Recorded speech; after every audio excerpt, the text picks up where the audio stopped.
All right, I think we're pretty much almost set to open this baby up. I do believe there was some screws here on this back panel. I'm not 100% sure. I don't see any other screws hiding, so I think we'll be good to pull this out. There's most likely some clips here on the inside, but we'll see if we come across that. So I'm gonna use a flathead screwdriver to kind of pry it off and to not be too bad on it. Even though this TV is cracked, I want to kind of simulate that it is not cracked, so that way y'all can see and how to open this up and repair it. So here it pries open a little bit.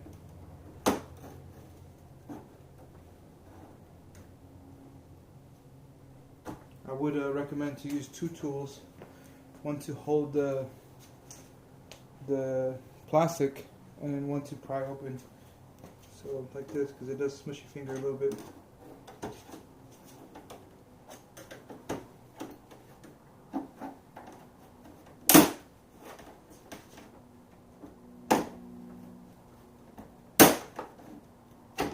There are definitely clips here.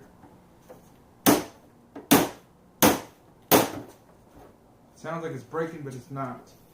So we reach the end there.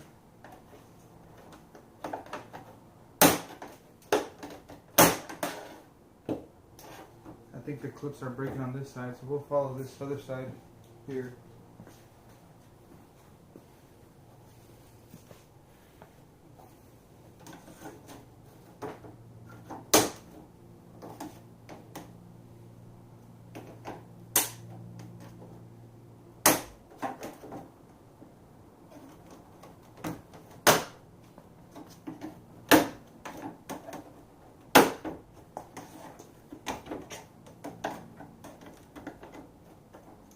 Be careful with the speakers here in the middle.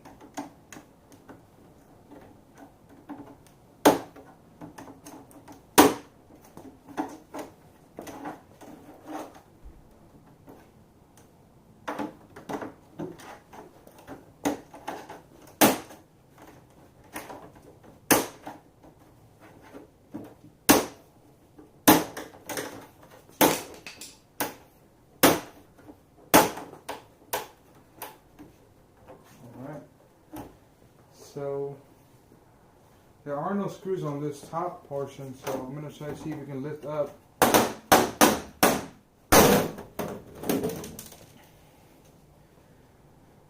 And pretty much every single clip broke here, but it is the same style of clips than these are. So I guess all I could say is just be careful on trying to pry this top portion. It's going to be a challenge because these clips are pretty fragile, so just keep in mind of that. About the clips that I was talking about. So these are, it basically clips onto this wire here and latches on. For some reason this top one, it's the same style as clips, but just kind of held on more than it should have. So here we're presented with actually higher quality speakers here. They're kind of cheap here, but we have tweeters, regular speakers, and then I'm assuming we have some sort of subwoofer system in there, a small woofer at least. Same thing with the right one. And the reason I can tell it's a powered speaker is because most of the speakers that you receive from any TV are going to be just two wires. This one has 2, 4, 6. So we have a lot of going on here. Let's go ahead and remove this latch here, just to take a look where all that's. Here we go. And it comes from the main board. Yeah, we'll mess with that later. It comes from the main board here. I think these are the 1, 2, 3, 4, 5, 6. No, I'm not too sure about the electronics on that. But we have the LED driver here. So this is what actually makes the QLED here. I'm assuming, let's see, driver 1, 2, 3, 4. Let's see, 1, 2, 3, 4, 5, 6, 7, 8. I'm assuming there's 8 zones here. Not 100% sure. We'll find out in a bit. Maybe there's let's see here, because we have driver, this driver 2, there's about 8 different wires in there. So we divide that by 2, we're looking at 4 zones, 1, 2, 3, 4, so possibly 16 zones altogether. And we'll look into that in a bit. Power supply, nothing special. Looks pretty simple. So most of the power supplies that are built are usually have this LED driver built inside here. Like I'm also noticing that this is also 55 inch as well. So that's pretty cool.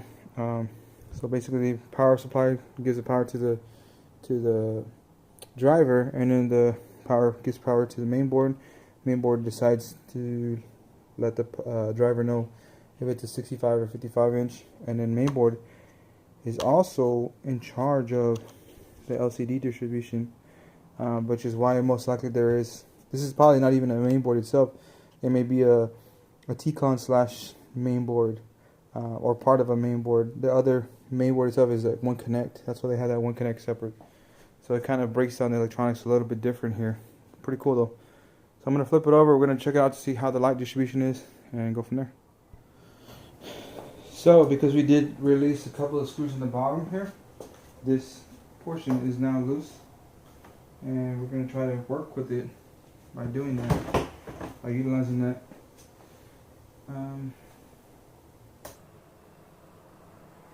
Interesting.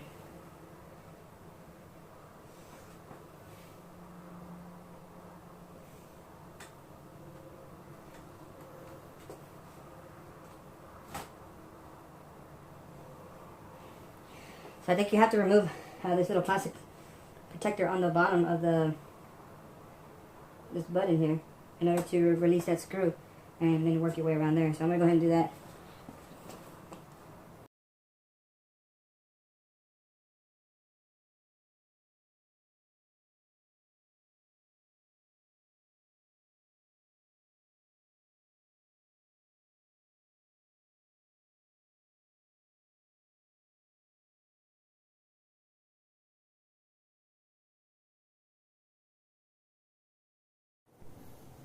So I'm thinking that this doesn't actually have a trim or a bezel that you have to remove. It looks as if the LCD lays on top of the bezel, so which means that it's most likely glued here. So I'm gonna tear it up because I don't feel like going through the process of ungluing it, and we're gonna find out exactly, and I will let y'all know. So it is interesting though how all this comes apart, or all this is, because it doesn't feel like I have a lot of play up here. Usually there'll be clips and stuff like that, but not in this case. And I wish I had a smaller screwdriver so that we don't have to crack this screen too, more.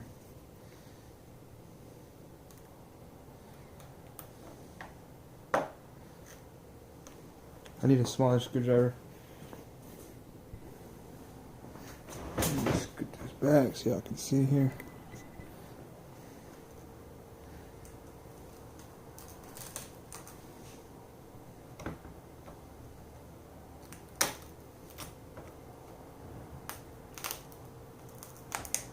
It's very hard to take apart here. I really think it's glued on there.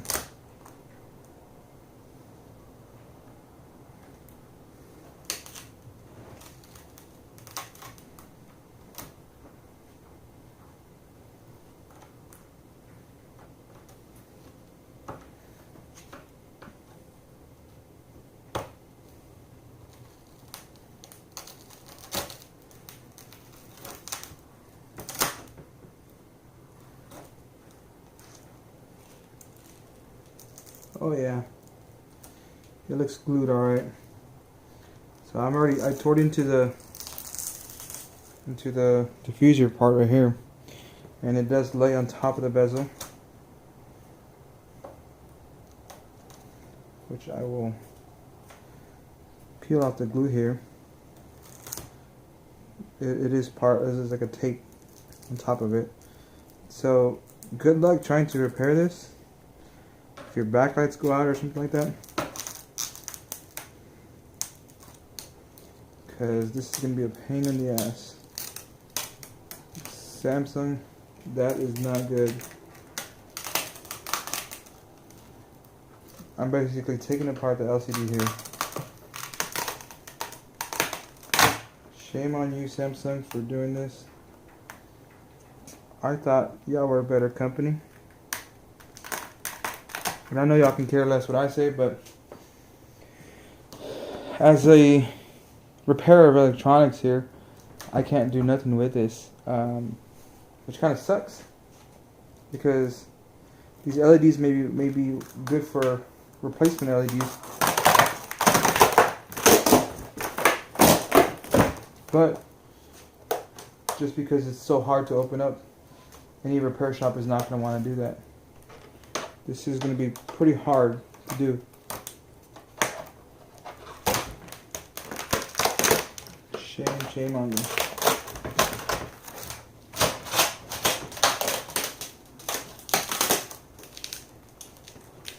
So, at least we can see exactly what goes behind this. So we have a couple of layers here, polarization layers, TFT layers, got a bunch of stuff. And it's just like your typical LCD. Samsung just decided to make it a little bit more crazy, I guess, a little bit more harder to understand here, but it's just the LCD. QLED is nothing but just quantum dots on the LCD.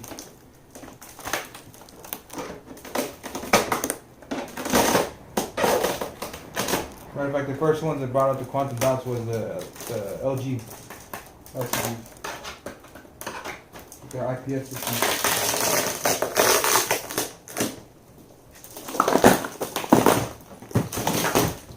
And just like that, it lifts up. And it's a terrible design, it really is. Unless the only reason this would be salvageable is if I can take this trim off, and then it would be worth it. And it looks like it does actually come apart. But after messing with it, it looks like our bezel does come apart. Samsung, I'm not entirely upset anymore.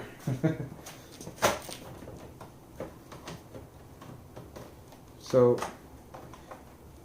you're still a pretty good company. As long as you make your electronics to where you can take them apart, repair them, I will always most likely buy Samsung electronics.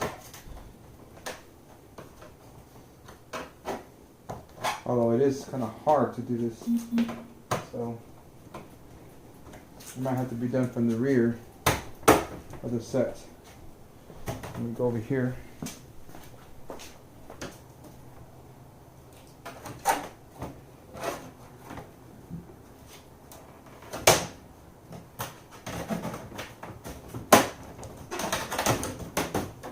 I mean, it is a little harder, I'm not gonna lie.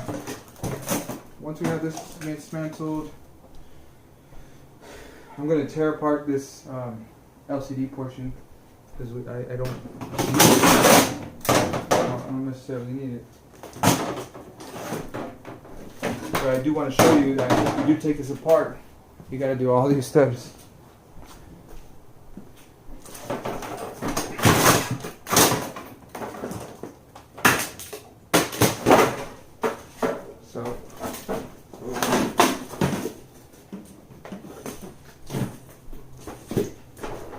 So aside from what I just did now, if you did want to take this apart, let me stand this up here.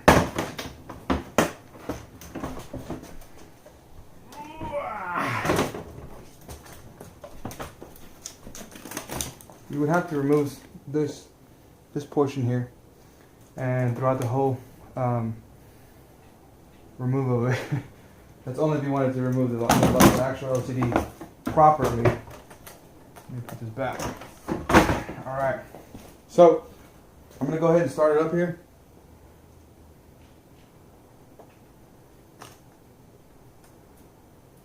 I think I might have unplugged it.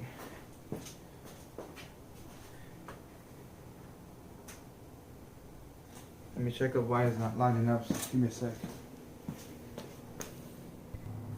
Alright, I think I got it here. It was unplugged. So let me turn it on now. And we do have this film kind of loose, so it's going to be a little weird here. There we go.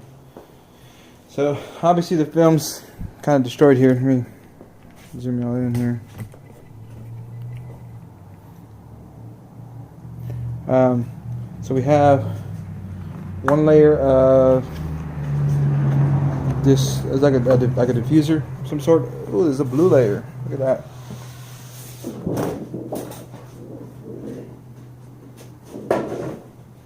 So that's a blue layer. I think I read something where the blue itself will pops out the image a little bit more, but in reality, this thing's actually yellow, like a yellow color. It's hard to tell, but it is when it's not lit up. It's a yellow color, and this is also tucked in under this little white.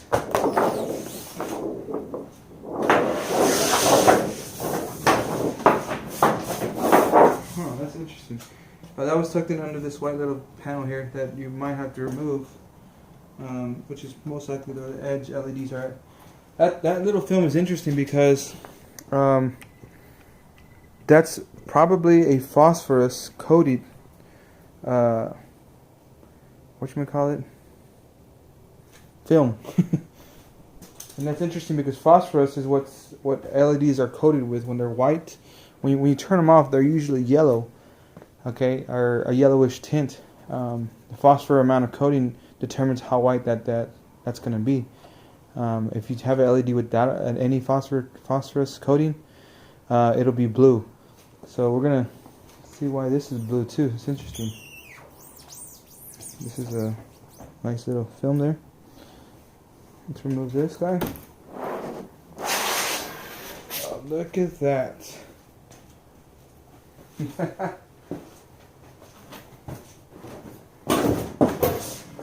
That's a clear whatchamacallit, piece of acrylic or whatnot.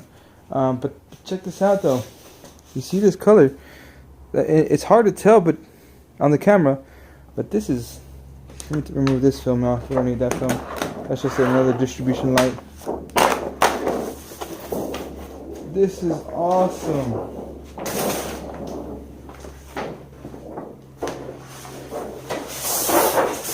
This is really awesome. You have blue LEDs. It's really ingenious, to be honest with you. So, let me show y'all here real quick. Let me show y'all exactly the film that came on top of it. And this is the film that creates the light itself. This is yellow. This is the one I took off, the one that says that phosphorus coating on there.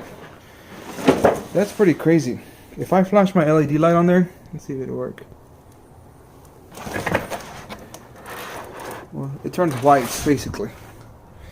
But this right here, this is blue.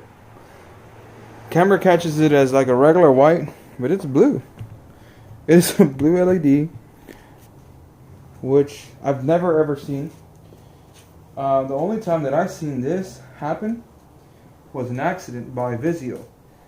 The coating that goes on top of those LEDs fell off. So it wasn't distributing. It was actually distributing more like purple. But this is pretty awesome. And let's see how many. Let's see if I can. I can't really change the menu on this because I don't have the One Connect box. But I'm gonna see if I can try to control something off of here.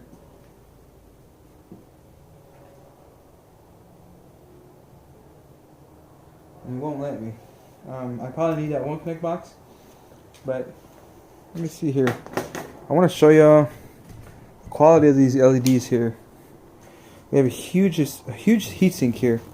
The heatsink basically is for the LEDs to disrupt the the heat. That's what a heatsink does. Sorry about this gimbal. It's way in there. Those LEDs, they are very small. And typically, I would think that a bigger LED does bigger light distribution, but I think the way that they're using it is for zoning purposes. As you can see, we have 1, 2, 3, 4, 5, 6, 7, 8, 9, 10, 11, 12. We have 12 here, which means it's probably divided into 6 zones. So 6 times 4, that's 24 zones total. Now, granted, the good thing about this one is the zoning itself is going to be what you may call it, on the horizontal axis or vertical axis, I'm sorry. So we are no longer in the horizontal axis like the other, the KS 8500 or 7500. So, and this is the one that you probably need the most.